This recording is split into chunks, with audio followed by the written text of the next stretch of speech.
Si tu n'as pas encore d'expérience professionnelle et que tu te demandes ce que tu dois dire en entretien lorsqu'on te demande de te présenter, voici 3 points sur lesquels tu dois miser pour valoriser ton profil. Il faut déjà se rappeler que le recruteur sait que tu n'as pas d'expérience professionnelle à travers ton CV. Alors ce qu'on attend de toi, c'est que tu parles de tes compétences actuelles, de la personne que tu es et enfin de ta motivation pour ce poste. Plus concrètement, voici ce que tu dois faire. Premièrement, établis un lien solide entre le poste auquel tu postules et les projets académiques ou même extrascolaires que tu as déjà eu à mener. Deuxièmement, parle de tes soft skills. Mets en avant les aspects de ta personnalité qui constituent un atout considérable pour le poste auquel tu postules. Enfin, parle de ton intérêt pour l'entreprise en donnant des informations pertinentes sur son fonctionnement. Voici ce que ça donne lorsque tous ces éléments sont réunis. Bonjour, je m'appelle Sandrine, je suis titulaire d'un master en gestion de projet.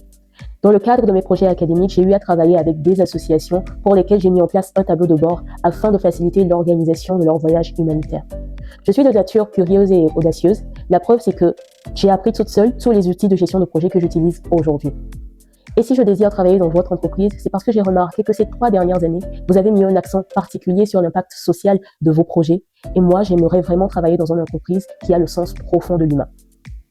Voilà comment vous pouvez susciter l'intérêt de recruteurs, même quand vous n'avez pas d'expérience professionnelle.